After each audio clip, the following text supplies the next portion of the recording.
बिस्मिल्लाहिर्रहमानिर्रहीम। अऊज़ु बिल्लाहि मिनश्शैतानिर्रजीम। बिस्मिल्लाहिर्रहमानिर्रहीम। अल्हम्दुलिल्लाहि रब्बिल आलमीन वस्सलातु वस्सलामु अला रसूलिहिल करीम। अम्मा बाद। मोहतरम नाज़रीन, जीअं त आयतुल्लाहुल उज़्मा शेख जाफ़र सुभानी हफ़िज़हुल्लाह जे किताब अक़ीदतुल इस्लामिया जी 12वीं नशिस्त सां गॾु तव्हांजी ख़िदमत में हाज़िर थिया आहियूं। अॼु असां बयानु कंदासीं तौहीद जे मरातिब मंझां 5 मरतबो तौहीद फ़िल हाकिमियत ऐं तौहीद फ़िल तक़नीन। यानी अल्लाह हो हुकूमत में बि अकेलो आहे ऐं कानून साज़ी में बि अकेलो आहे। जॾहिं पोयनि नशिस्तनि में असां इहो साबित कयोसीं त मुदब्बिर सिर्फ़ु अल्लाह जी ज़ात आहे, बाक़ी जेके मुदब्बिर आहिनि उहे अल्लाह जे इज़्न सां आहिनि। जॾहिं मुदब्बिर अल्लाह जी ज़ात आहे त उनजो लाज़िमो इहो आहे त हुकूमत बि सिर्फ़ु अल्लाह जी ज़ात सां मख़सूस आहे। बाक़ी रही ॻाल्हि, जेके हाकिम अल्लाह जे तरफ़ां मुक़ररु कयल आहिनि उहे इज़्न इलाही सां आहिनि। यानी जेके बि हाकिम आहिनि रसूल सल्लल्लाहु अलैहि वसल्लम जी ज़ात या आइमा अलैहिस्सलाम जो ज़वात इकरामी या अंबिया जूं जेके हुकूमतूं आहिनि उहे बेइज़्निल्लाह आहिनि।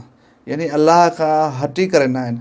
गोया के रसूल सल्लल्लाहु अलैहि वसल्लम जी हुकूमत उहा ई अल्लाह जी हुकूमत आहे, अल्लाह जे इज़्न सां आहे।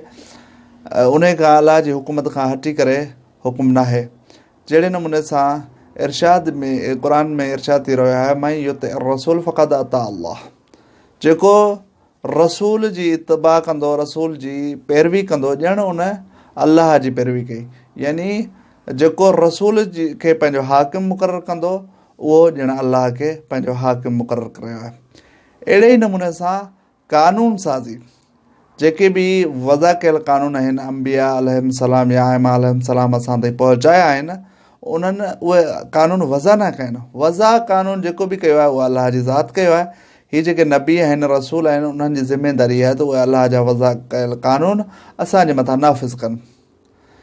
ऐं आख़िरी जेको मतिलबु अॼु असां बयानु कंदासीं उहो इहो आहे, जहिड़े नमूने सां हुकूमत ऐं तक़नीन साज़ी सिर्फ़ु अल्लाह जी ज़ात जे लाइ आहे, अहिड़े ई नमूने सां शिफ़ात जो मरहलो बि सिर्फ़ु अल्लाह सां मख़सूस आहे। यानी शिफ़ात सिर्फ़ु अल्लाह जी ज़ात करे सघे थी या उहे हस्तियूं शिफ़ात करे सघनि थियूं जिन्हनि खे अल्लाह जी इजाज़त आहे। जहिड़े नमूने सां क़ुरान मजीद में इरशाद थी रहियो आहे, मन ज़ल्लज़ी यशफ़अउ इंदहु इल्ला बिइज़्निही।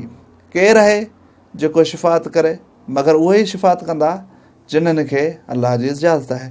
यानी अहल बैत अलैहिस्सलाम या नबी सल्लल्लाहु अलैहि वसल्लम जी ज़ात या सालिहीन मोमिनीन जिन्हनि जी शिफ़ात जो रिवायतनि में ज़िक्र आहे, उहे शिफ़ात सिर्फ़ु अल्लाह जे इज़्न सां कंदा, अल्लाह जी इजाज़त सां कंदा। अल्लाह खां हटी करे मुस्तक़िल तौर ते हू शिफ़ात नथा करे सघनि। यानी अगरि उन्हनि खे शिफ़ात में अल्लाह जो इज़्न न हुजे त हू शिफ़ात नथा करे सघनि। जहिड़े नमूने सां क़ुरान में हिकु ॿी मरतबा ॿी जॻह ते बि इरशाद थी रहियो आहे, फ़स्तग़फ़िरू लिज़ुनूबिहिम वमन यग़फ़िरु ज़ुनूब इल्लल्लाह। अल्लाह खां पंहिंजे ज़ुनूब, पंहिंजे गुनाहनि जी माफ़ी तलब करियो। अल्लाह खां सवा कोई कोन्हे जेको तव्हांजे गुनाहनि खे माफ़ करे। इंशाअल्लाह तौहीद जे अॻियनि मरतबनि खे बयानु कंदासीं। वस्सलामु अलैकुम वरहमतुल्लाहि वबरकातुहू।